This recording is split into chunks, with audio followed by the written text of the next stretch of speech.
Tonight, pounding unprecedented rainfall leads to historic BC flooding, a state of emergency, and parts of the west coast cut off. On the island, floodwaters render Souk Road, the Malahat, and the Trans-Canada near Evacuation impassable. On the mainland, the entire town of Merritt is ordered out with water pouring into homes, and dozens of drivers are trapped in a mudslide waiting for rescue by air. Tonight, we have full coverage of the record rainfall and extensive damage, plus the windstorm yet to come. Good evening. This is a special 30-minute newscast on the day BC was battered by an unprecedented storm, and we were not immune at CTV. Our Bell network has been affected, leading to this shortened show. But we have extensive coverage on Vancouver Island and across the province, starting with CTV's Scott Cunningham. A waterfall cascades across the Malahat Highway. An intense fall storm transforming the road into a river. As it is very tricky and challenging conditions out there right now, and a bit unpredictable as well. Engineers have now confirmed a section of the highway's shoulder has fallen away, and a small portion of the northbound lane is unsafe for travel. It's unknown when the Malahat will fully reopen. South in Souk, more highway havoc. We've got an appointment a long ways away, so we're going to be very late. The island community completely cut off until 2 p.m. as floodwaters overwhelmed vital connections in and out. I wasn't expecting this part of the road to be flooded right here. It looks like it's pretty rough. On the mainland, the situation gets worse. Widespread flooding and wastewater issues cause the total evacuation of Merritt. And landslides strand hundreds of motorists near Hope. Helicopters, their only lifeline. The situation is dynamic. The province has been in continual contact with local governments and working to support those affected. Back on the island, the Cowichan Valley Regional District declares a state of emergency. Flooding dismantles the Trans-Canada Highway near Duncan, and officials tell residents in low-lying areas to be ready to evacuate. Greater Victoria was not spared. In North Saanich, a massive sinkhole closes Chalet Road, while heavy flooding in Saanich devastates homes. The one home for sure, there is serious damage going on there. As floodwaters fall, the somber realization comes into focus that the true damage from this storm may not be known for days or weeks. Scott Cunningham, CTV News, Victoria. Floodwater has made its way inside many homes on Vancouver Island. In one case in Saanich, the water in a basement crept up to close to the height of the doorknob. And as CTV's Brendan Strange shows us, restoration companies are in high demand, with customers seeing lengthy waits. Well, right now, the entire basement's flooded in about 2.5, 3 feet of water. 6:30 this morning near Copley Park, a neighbor knocked on the Collex door, alerting them to the fact that water was rushing into their basement. We went through this last year in January, and it was a 6-month ordeal. This is going to be like a 1-year plus ordeal to get everything done. After their basement flooded last year, they redid their perimeter drain. But when this much water is in your neighborhood, you can see this is a river now. The new drains were no match for this amount of water. It's very overwhelming. Blocks away, another basement underwater. The rate of water coming inside is it's over the sump pump can handle it. When staff showed up for work this morning at Douglas Grant Cabinet Makers, they quickly realized their basement was flooded as well. And shop vacs were going to be the tool of the day. How many buckets have we dumped? We probably dumped well over 20 buckets, I'd say.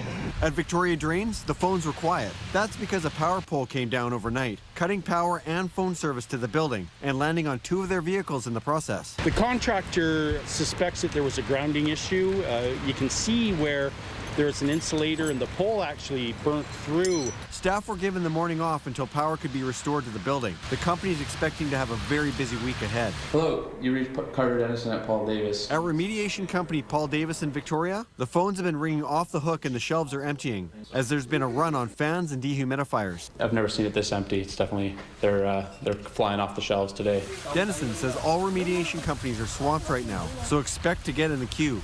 In the meantime, if you're experiencing flooding issues, issues, he has a tip for you. The quicker the better. The faster you jump on it, the better the results. The longer the water sits pooled in your basement, the worse damage we cause when we come in. A long cleanup process for families like the Colics that could cost in the thousands. Brendan Strain, CTV News, Victoria. From flooded homes to a flooded hospital, Island Health says the rain led to flooding this morning in the Saanich Peninsula Hospital Emergency Department. The emergency room wasn't accepting new patients then for much of the day because of the flooding, and it could affect diagnostic equipment. Late this afternoon, Island Health provided an update to say it is now accepting walk-ins. Ambulances are being diverted to Royal Jubilee Hospital. People who are scheduled for a lab service at Saanich Peninsula tomorrow will want to note the service will be closed for the day. Instead, you should visit Island Health's satellite lab in Sydney on James White Boulevard. The storm knocked out power to more than 50,000 customers on Vancouver Island, and on the Mid-Island, rivers are overflowing around Parksville and Qualicum, leading to evacuations. As Gord Kurbis shows us, rescue crews are helping residents who, at this point, have no idea when they'll return home. Search and rescue volunteers enter the Englishman River, getting ready to evacuate those trapped by high water in a nearby trailer park. We gotta get down in there and see who's there. We have a number of residents. We don't know how many have already left or who's at work and how many are actually left in the park, so we have to check the whole thing. Volunteers have been to this area many times before for flooding. Heather Rathburn has also lived through it before. I don't know if any of us were really prepared for it to come this early in the year and to happen so rapidly. She says all was fine at the Pathfinders RV park at 6:30 this morning, but quickly after, the water had risen several feet. I grabbed my kayak and my dog and kayaked up the road as far as I could, and then went up to the paint store and sat in my car, and now I'm here. Rathburn is not sure when she'll be able to return. And Kim Johnson moved out of here a month ago, knowing the floods would likely be coming. He relocated to a resort in Ladysmith, but today that too is flooded. The river's quite high right behind us as well there, so. So where do you go next? Wherever. We'll go somewhere higher. Stay on our boat. It's in the water. Further north on Qualicum Beach, Dashwood firefighters are evacuating the Cedar Grove campground. There was a knock on my door, and it was the fire department saying that I had to leave, and the water was this deep. Shelby Kirk had to flee only with what she was wearing. She's trusting in volunteers helping out at the emergency facility at the Qualicum Civic Center. The area's flooding was brought on by several days of heavy rains. We got upwards of maybe 125 to 230 millimeters of precipitation at our high elevation. Displaced residents are hoping the river's lower so they can get back to see how badly their units were damaged. Gord Kurbis, CTV News.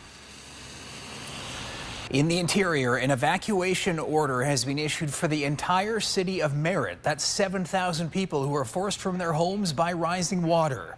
There are major safety concerns as the town sits underwater. The sewage treatment plant failed this morning, meaning wastewater could back up into homes if people used running water or flushed their toilet. 2 bridges are inundated with flood water, and the third is inaccessible. East of Vancouver, the province worked all day to rescue more than 100 people who were trapped by a rock slide on the Lougheed Highway.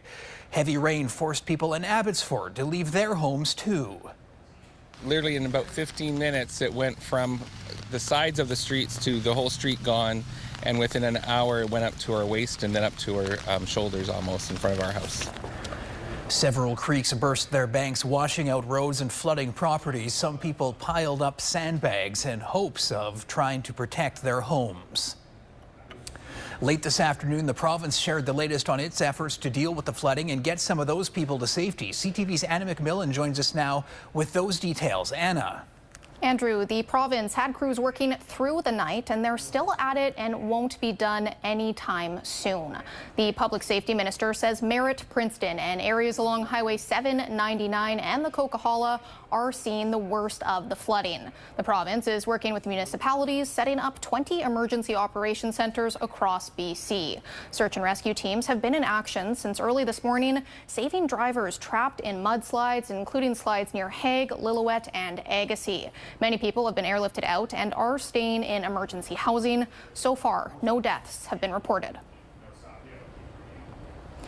Many highways are still closed as of this afternoon, including Highway 1 north of Duncan, because so much water is flowing across it. Highway 14 east of Souk has reopened to single-lane alternating traffic, so there are serious delays.